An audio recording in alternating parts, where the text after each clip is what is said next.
E o Flamengo, hein? Empatou quando não podia empatar e agora tá pressionado na Libertadores, fora da zona de classificação. Se o adversário habla, o Flamengo treme.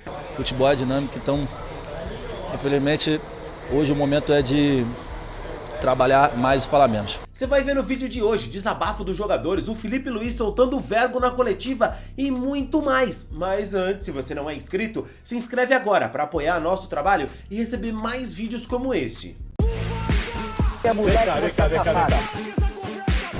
Logo após a partida, os jogadores do Flamengo falaram ali no gramado sobre o péssimo resultado que foi esse empate contra o Central Córdoba. Como eu falei ali antes, começamos o jogo bem, depois abaixamos o nível, o adversário foi ganhando confiança, fez a gente correr e acabamos tomando um empate ali, tivemos chance de fazer o 2-0 ali, talvez seria uma outra história o jogo, mas como eu falei, é trabalhar e falar menos. Valeu. É bom ver o semblante de puto também do Gerson aí na... Sente isso. Percebeu o Gerson. La verdad que es muy poco, es muy poco. Para la calidad de jugadores, el equipo que tenemos que salir con los 3 puntos hoy. Sabíamos que iba a ser un partido difícil, pero erramos en muchos puntos. Y la verdad que bueno, no tuvimos un buen partido hoy, no venimos de un buen partido con Cruzeiro, así que hay que levantar cabeza, seguir trabajando y mejorar. ¿Por qué no pudieron sostener la victoria? La verdad que no pudimos controlar bien el partido, como te digo. Ellos no impusieron ritmo, nos ganaron la dividida y creo que por ahí empezó todo. Eu sempre falo a mesma coisa. Primeiro que nada, muito feliz por ter conseguido hoje jogar 100 jogos com essa camisa aqui. Depois, eu estou para ajudar o time quando o time me precisa. Como foi no primeiro tempo, naquele momento, no gol deles quase consigo defender também. E estou para também ajudar o time na construção do ataque. E é isso. A verdade é que eu penso que quando mais fala do goleiro quando o time pior está. Então, que se fale pouco de mim faz referência a que o time está bem, que a gente vem conseguindo bons resultados. E é isso, é continuar trabalhando para continuar melhorando. De dia a dia a gente tem que continuar evoluindo para... A gente sabe que é muito difícil a gente perder, mas a gente sempre sai no campo para vencer e hoje não conseguimos também. Quem tentou explicar a situação mesmo foi o Felipe Luiz na coletiva. Grande jogo contra o Corinthians, depois de uma derrota dura contra o Cruzeiro. E claro que os jogadores sentem, é normal essa oscilação. O que nós temos que fazer é recuperar nosso caminho, nossa trajetória e as boas atuações o antes possível, né? Conseguir se perdoar, que os jogadores consigam recuperar essa confiança que perderam. Como fazemos isso? Treinando, jogando, vamos jogar na frente da nossa torcida agora no final de semana e esperamos fazer um grande jogo. E com um grande jogo as boas atuações voltam, a confiança volta e a gente volta nos trilhos. Mas claro que essa oscilação em algum momento da temporada iria acontecer. E infelizmente está sendo agora. Felipe, boa noite, Manoel Ribeiro do GE. Globo. Sobre esse jogo, a gente vem falando em alguns jogos atrás sobre a questão da produção ofensiva, e isso melhorou em alguns jogos, outros a gente vê a dificuldade. Hoje teve essa dificuldade da produção do meio para frente, mas também parece que a defesa bateu cabeça em alguns momentos. E o Flamengo teve essa dificuldade defensiva. Ali no gol do Central Córdoba, a gente viu 7 jogadores na área contra 3 do adversário e o Flamengo não conseguiu cortar essa bola. Qual que é a sua análise do jogo? Por que o Flamengo não conseguiu essa vitória, que hoje jogar fora de casa é sempre difícil, mas necessitando de um resultado melhor por causa do grupo? Obrigado. Bom, para mim é muito simples. O adversário veio com plano de jogo, e nós conseguimos sair, conseguimos romper a pressão, conseguimos fazer um bom começo de jogo e fizemos o gol. Depois disso, muitos erros técnicos, muitos erros técnicos, já seja por confiança, pela bola, não sei o porquê, e talvez tenha sido também pelo momento, né, como o teu companheiro citou antes. E esses erros técnicos nos levam a perder a bola e ter que correr atrás da bola. E na verdade nós temos um time que está feito para ter a bola. E o grande forte do nosso time, a grande força desse Flamengo, são jogadores que não perdem a bola, que gostam de ficar com bola e com volume criam chances e essa imposição sobre o adversário ela se nota. Hoje perdemos muita bola, como eu repito, tivemos muitos erros técnicos e principalmente não conseguimos ter pernas para pressionar, né? Fisicamente não estávamos no nosso, não conseguíamos simplesmente tirar o tempo do adversário. Eles conseguiram ter tempo, fazer as dinâmicas de ataque.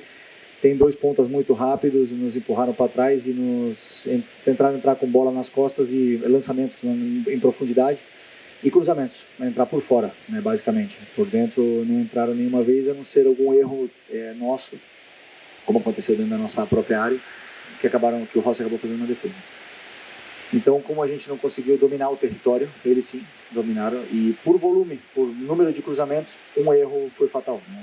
Eu não analisei ainda o gol, mas depois de tantos e tantos lançamentos e tantos cruzamentos que a defesa teve bem, uma não, e aí eles acabaram cabeceando. Mas eu não digo que a defesa oscilou, não. A equipe oscilou. A equipe, como na fase defensiva, os 11 jogadores, como um bloco, não conseguiram pressionar ou subir a pressão da forma que deveríamos e acabamos sofrendo. Então agora voltar ao trilho o antes possível, o mais rápido possível, para poder corrigir esses detalhes, treinar esses detalhes, para a gente poder ajustar e fazer um grande jogo contra o Bahia no final de semana. Felipe, tudo bem? Boa noite. Gabriel Alfa, canal Paparazzo, Rubro Negro, Revista Placar. Felipe, eu queria te perguntar sobre 3 decisões tomadas por você nesse jogo, né, com relação aos jogadores. A primeira foi na escalação, a sua dupla de zaga, você tirar o Léo Ortiz e vir com o Danilo e Léo Pereira. O Léo Ortiz que vinha sendo muito elogiado pelas suas atuações, vinha jogando muito bem. Porque essa decisão de tirar o Ortiz? Também queria te perguntar sobre o Pedro. No intervalo ele acabou saindo, o Pedro principal esperança de gol aí da equipe do Flamengo. Por que ele saiu no intervalo? E por fim, o time precisando talvez até criar um pouco mais, você ter no banco um jogador como o Matheus Gonçalves, que é um jogador que dribla muito, parte para cima, e assim como na Copa do Brasil contra o Botafogo da Paraíba, você confiou no Joshua, que também é um garoto novo e acabou dando certo. Por que não confiar no Matheus Gonçalves como esse? Obrigado. Ok, primeiro sobre o Danilo, foi uma escolha. Eu tenho 3 zagueiros de seleção brasileira, no meu ver. E contra a LDU já jogou Danilo e Léo Ortiz. Hoje, pelo plano de jogo, entendi que era melhor ter um canhoto do lado esquerdo, né, para sair da pressão. E o Danilo, claro que um jogador desse calibre eu vou dar minutos porque eles batem na porta. O Danilo sempre que jogou tem jogado bem, é um líder muito importante para mim. E comigo é assim, às vezes sem esperar, eles recebem uma oportunidade no jogo no mais difícil da temporada. E eu sei que eu posso contar com ele, tanto é que rendeu da forma que eu esperava. A outra? O Pedro. O Pedro não vinha fazendo um bom jogo, nem fisicamente, nem tecnicamente, né? Como toda a equipe, tecnicamente ele estava abaixo, e fisicamente eu sentia que ele não estava com a força necessária para poder pressionar, para poder atacar os espaços, porque eles estavam com a linha alta, e decidi pelo Juninho no intervalo. O Pedro, temos que entender que vem de 7 meses parado, e essa sequência, às vezes, ele vai sentir um pouco, mas está evoluindo. E o Matheus Gonçalves foi uma escolha, né, que, como eu já falei várias vezes, eu não joguei com ponto aberto, e a troca minha foi pelo Luiz Araújo. Eu optei pelo Luiz Araújo por dentro e abri o corredor para o Wesley e depois para o Varane.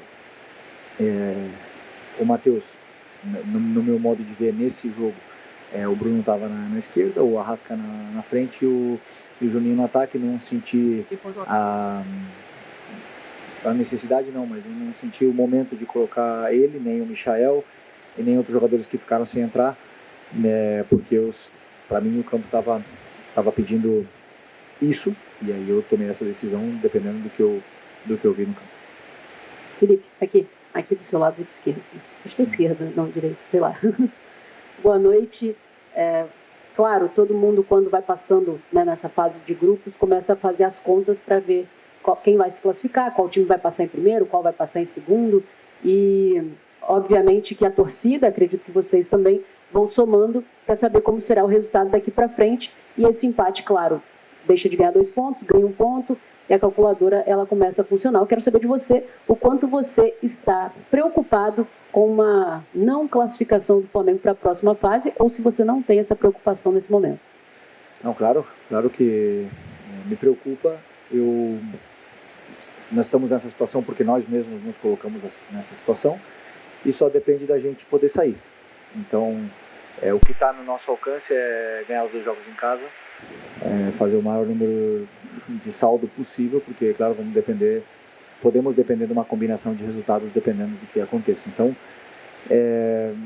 o que está no nosso alcance hoje é isso, é vencer os próximos 2 jogos em casa e para poder passar dessa fase de grupos, que a realidade é que não está sendo da forma que a gente esperava.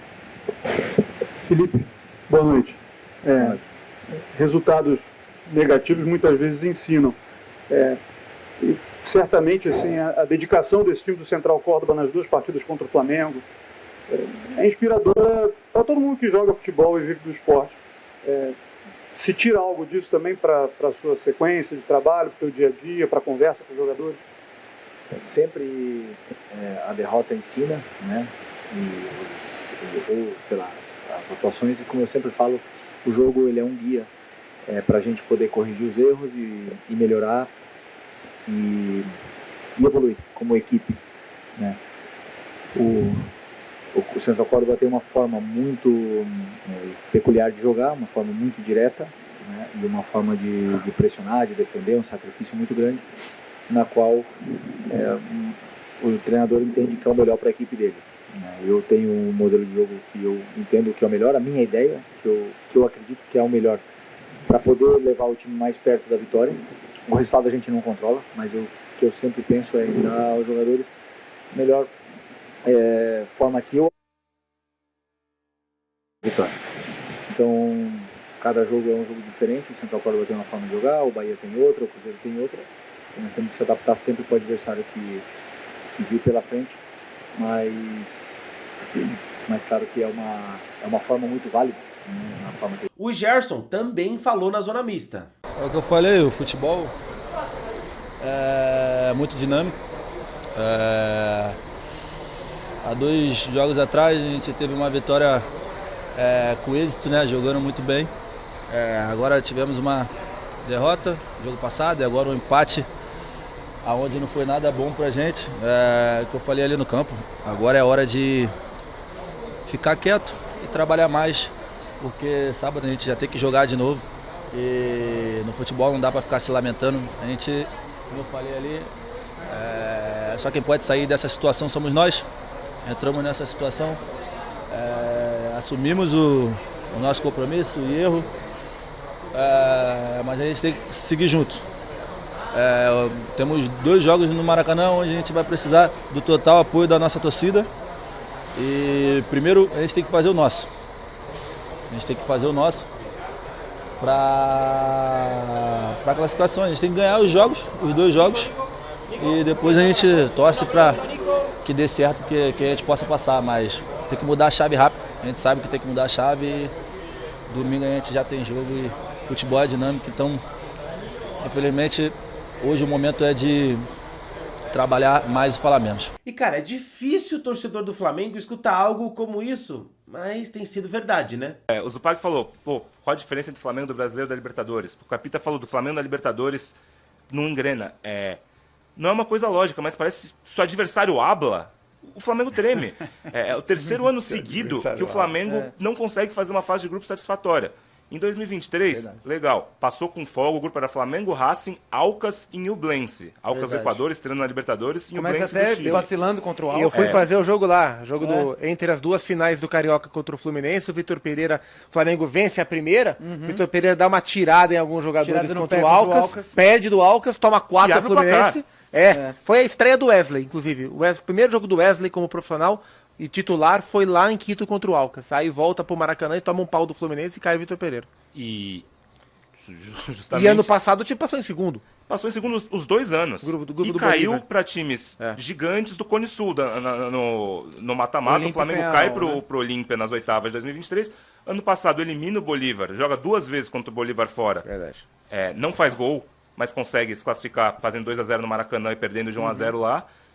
E esse ano, se passar, passa em segundo. E são repetidos anos do Flamengo não conseguindo pontos contra time pequeno.